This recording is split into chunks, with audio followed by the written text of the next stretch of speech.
Hey, what's up, guys? I'm here at the courthouse. I made it here safely, only to find out that when I talked to my legal representation, I paid an attorney $200 to represent me and to help me with this bond hearing when I turned myself in.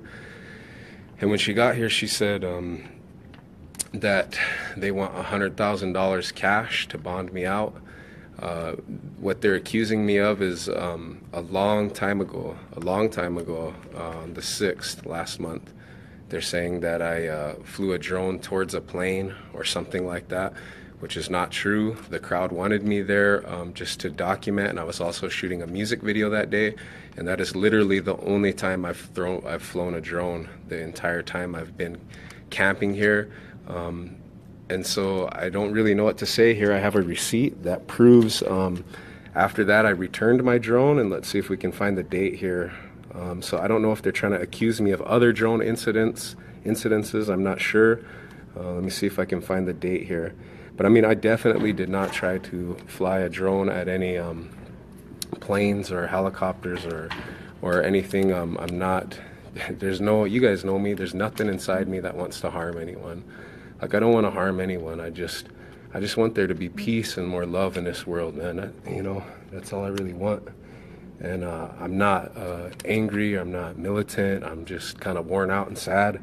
And to be honest, I feel like a lot of people don't have my back. You know, I paid for my attorney by myself, and I know the camp's not going to be able to afford $100,000 bond for me. So I don't really know what's going to happen here. But let's see if it shows the date that I returned the drone. Hold on. I'm trying to look on my receipt here. Receipt.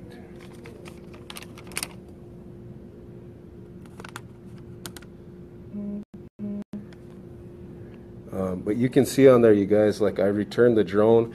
I mean, even the drone I bought out of my own, you know, I indebted myself like about $5,000 just to have the tools to be able to help while I'm up here. But the only date I flew my drone was last month on the 6th. That was the same time that Jill Stein got arrested, and I did not fly it towards any aircraft or anything. It's unthinkable, you know, it's unthinkable what they're trying to do to me. But we'll see what happens. Hopefully the judge, something, I don't know. If not, pray for me and have my back, and send money or something. My email is HED_TONES@yahoo.com. If you want to donate money via PayPal, you can do that. Again, it's HED_TONES@yahoo.com. It's real easy. You just go to paypal.com, click send money. You can, and then you can, I believe, do it with your credit card or whatever. I'll try to get a GoFundMe in, but if they hold me at $100,000 bond and I can't make it out, I don't know how long I'm gonna be in there, because court dates are being pushed back to like January or February. So I'm really at their mercy right now for something that I didn't do, and it sucks, and I don't know what's gonna happen. But pray for me, help somebody. Maybe someone can set up a GoFundMe account. Just say support Aaron Sean Turgeon, aka Prolific the Rapper. And you know, I'm up here doing my best to work. I've been working on these videos, editing all the time. You know, I stayed up all night, mostly last night, editing, and I'm just putting my heart into this, as is everybody else. And so I just don't want to be punished for trying to help and being honest. And we'll see what happens. Love you guys. Have a good day.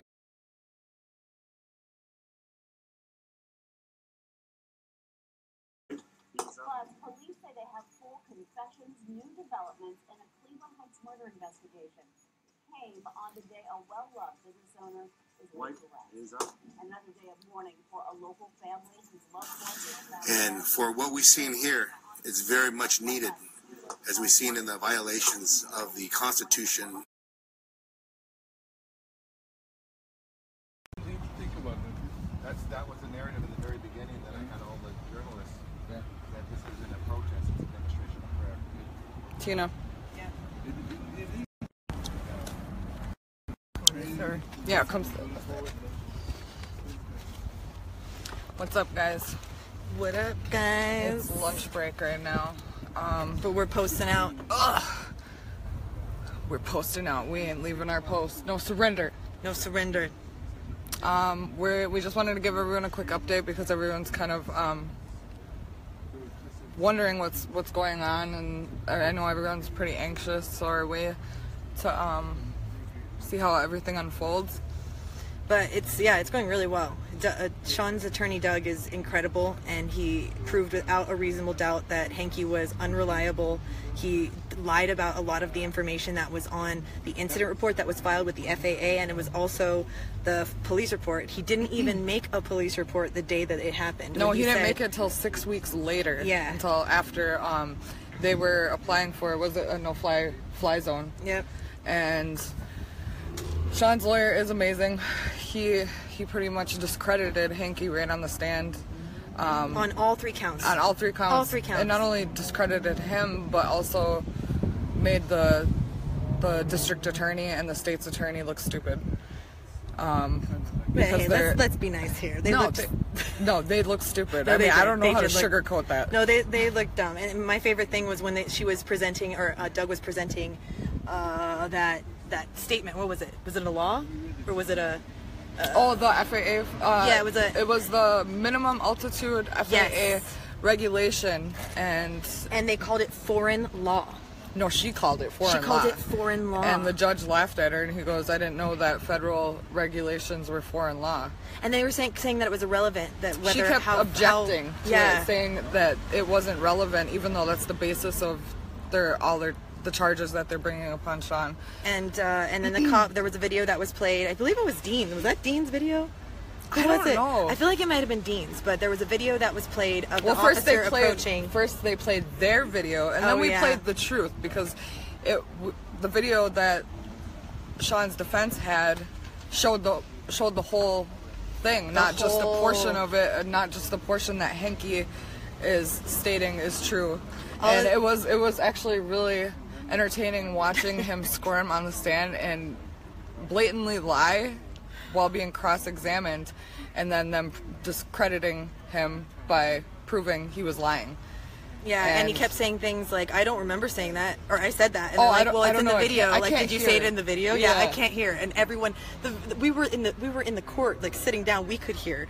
That's one thing that I really think that you guys should do if you're using videos in court. Put captions on it. Mm-hmm. Find someone that does that for a living, so they can't disprove that you're writing something that's not there. Mm-hmm. But actually find a way to put captions on it so they can actually see what's being said. Because there were things that I was like, I know that there was something heard in the back that could have been more relevant, but no, they had to play it like 3 times in order for them to get it. Yeah. But he said, he like just straight up said, "I know I said it, the audio must just not have picked it up." Yeah, the audio must not have picked it up, even though, Doug pretty much stayed on him, like, show me in this video, and kept bringing up his original testimony, kept bringing up his original statement and his police report, keeping what he was saying relevant and holding him to his words, because he is under oath. This is an officer of the law, and he's lying on the stand, clearly lying on the stand, and these are statements that he has made. And in his incident report and in his FAA report, he lied on every single one of those documents. And the evidence is right there. We have the evidence, and that's what's great about these camera phones, is that we are documenting exactly what they're doing. Not only the FAA violations, but these due process violations that they are clearly doing. I feel like I'm in another world. I'm in an alternate reality when I step into the Morton County Courthouse. Yeah. Because it's like they write their own rules. The Constitution is no longer relevant or valid, apparently. Or easily manipulated. It's super easy to manipulate the rules, and like just by changing your wording. And another amazing thing is Hanky is acting like he's an expert in FAA regulations. He has no idea any of the regulations. Yeah. He said on 2 occasions that Sean needed to be flying over 500 feet above the crowd in order to even be filming. That is nowhere. And the best line, I was taking notes, he says, I just do what I'm told. Yeah. He just said that, I just do what I'm told. And that's he what FAA told me. He basically told the courts that he believes everything he's told, and if he's told something, it's automatically true. And it goes back to your Autobots thing. Yeah, I'm staring at him like, do you not have a brain? Are you not able to critically think for yourself and analyze a situation for what it is. And then they compared Sean's drone to a duck that flew into an airplane about 6 years ago. And almost decapitated this man. Which he didn't have any proof or evidence of that. He just said that he got some stitches.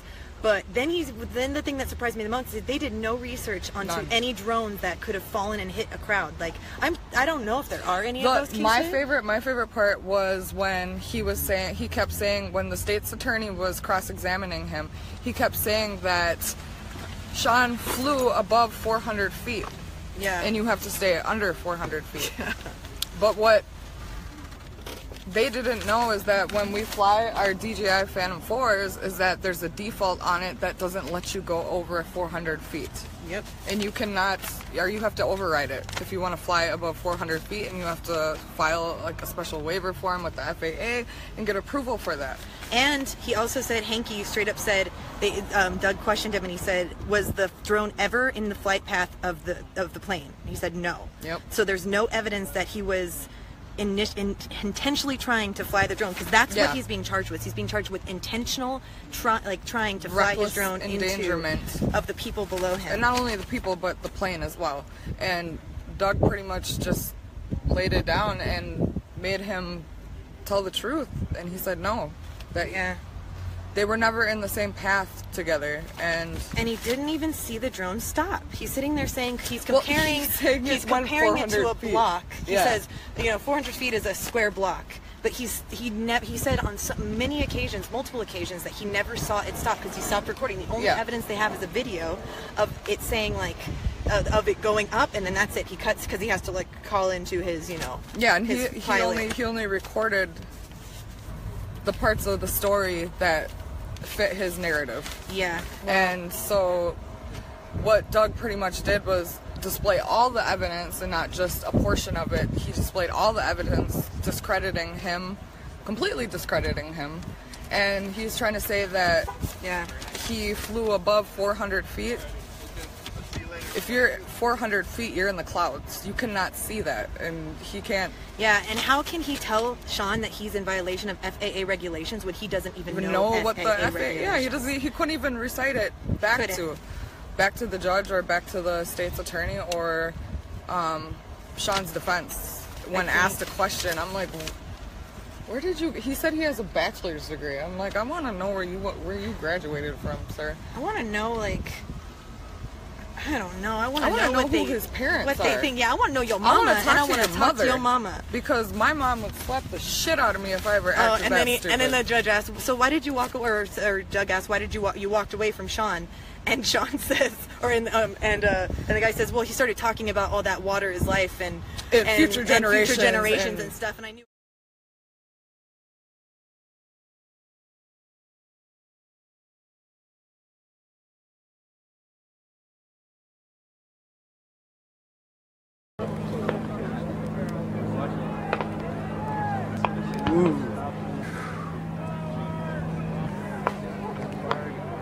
Hands up!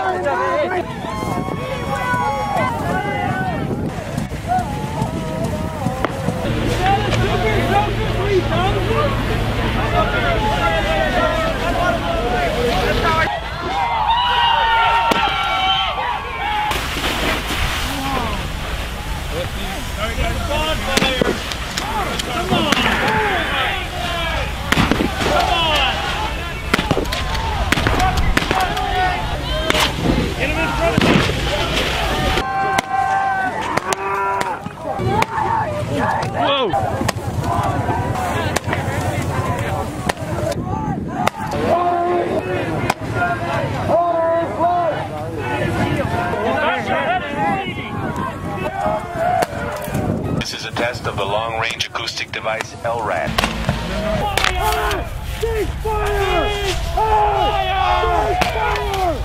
This guy got shot with that bullet right there and he caught it. Where did he hit you? Right there?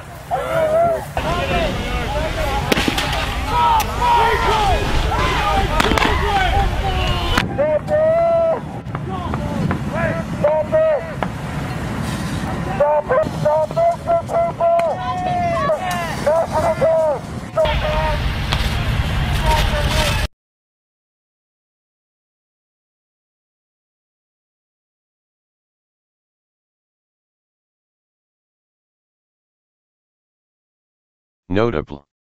Drone journalist faces 7 years in prison for filming Dakota pipeline protests. Jason COPWATCH. Jason COPWATCH. May 25, 2017, 5:27 p.m. Police called his use of the drone an act of violence. Update: Turgeon was found not guilty on all counts Thursday evening. A citizen journalist in Morton County, North Dakota is facing up to 7 years in jail for flying a drone over the North Dakota pipeline protests. In October, Aaron Turgeon was arrested by Morton County Police and was charged with a felony count of reckless endangerment, a misdemeanor count of reckless endangerment, and a misdemeanor count of physical obstruction of a government function, according to court documents obtained by Motherboard. Together, he faces up to 7 years in court if found guilty. His court case is Thursday. For weeks, Turgeon, who also goes by Prolific the Rapper, documented the North Dakota Access Pipeline protests for several Facebook groups that live-streamed and posted photos and videos about the movement. Several of these aerial videos documented police shooting protesters with water cannons and tear gas canisters. The case raises important questions about the limitations of the First Amendment and the ability for local and state police to enforce laws against drone pilots. The state laws used to arrest Turgeon are rarely used to pursue a drone pilot, and airspace safety has typically been enforced by the Federal Aviation Administration, not local law enforcement. In a court document, the state argues that Turgeon's drone is a deadly weapon. The offenses alleged are acts of violence, using a drone as a weapon, careless of the consequence to the life and limb of officers and protesters alike. The case hinges of course on whether or not the court believes that Turgeon was flying recklessly. We've seen this discrepancy come up numerous times before. A pilot claims they are in complete control of their aircraft, but law enforcement disagrees. Who a judge decides to believe in this instance will determine whether Turgeon spends years in jail or walks free. According to an affidavit signed by Sergeant Shannon Honk, Turgeon operated the drone 25 to 50 feet above ground over approximately 150 to 200 protesters that were unprotected. A screen grab from the state's complaint against Turgeon. I approached Turgeon and instructed him to land the drone. He did. I attempted to seize the drone from Turgeon as evidence and was prevented to do so by a group of approximately 25 protesters, Honk wrote in the affidavit. The reckless operation of the drone by Turgeon placed the lives of the protesters and law enforcement on the ground in danger of injury and possibly death. Honk also wrote that Turgeon flew near a North Dakota Highway Patrol aircraft. A video released by the Morton County Sheriff's Department shows the drone and a plane stay a considerable distance from each other. Previously, law enforcement in other states have lied about drone encounters with police aircraft. In a filing with the court, the state alleges that if the plane came down as a result of the UAS drone, it could have killed those below. In an interview with Indigenous Life Movement, Turgeon said he complied with the officer when he was approached and did not come close to injuring anyone. I never endangered anybody and I never tried to do anything wrong, he said. I never flew my drone toward a plane. Having this threat hanging over me is the hardest thing I've ever been through in my life. There are a few things at issue here. The FAA has made flying over people illegal without a specific waiver under its Part 107 regulations, which were released last year. The FAA has handed out a handful of penalties for pilots operating an aircraft in a careless or reckless manner, but those have typically been fines of a couple $1,000s at most. No one has gone to prison yet for flying a drone inappropriately. An excerpt from one of the state's court documents. But Turgeon is being charged under North Dakota state law, not under federal law. According to North Dakota state law, reckless endangerment is defined broadly. A person is guilty if he creates a substantial risk of serious bodily injury or death to another. As any drone operator will tell you, the risk of bodily injury is largely dependent on the flying skills of the pilot, which likely can't be assessed on the spot by a police officer. If found guilty, it would be the first time I've heard of a drone pilot going to jail based on the assessment of a police officer on the ground. The case is particularly contentious because during the height of the Dakota Access Pipeline protests last year, the FAA and local police conspired to create what many legal experts saw as an illegal no-fly zone designed to keep media from filming police. Both local police and federal agencies have been slow to make information about police surveillance and suppression of the protests public. Several Freedom of Information requests filed by Motherboard and other news outlets have been outright rejected, while a FOIA request about the no-fly zone has been delayed several times and is now 2 months past the FAA's self-imposed deadline.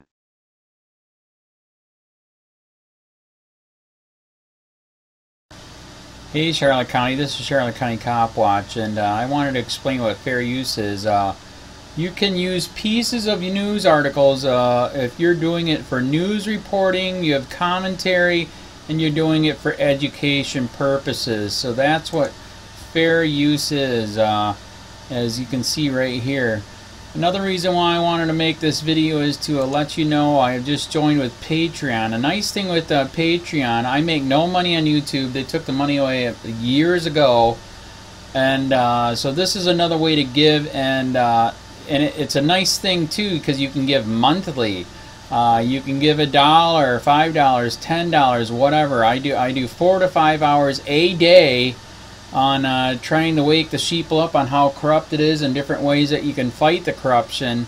So Patreon is a way that you can do it, and then of course the old way is still there. Donate to Charlotte County COPWATCH with PayPal or credit card.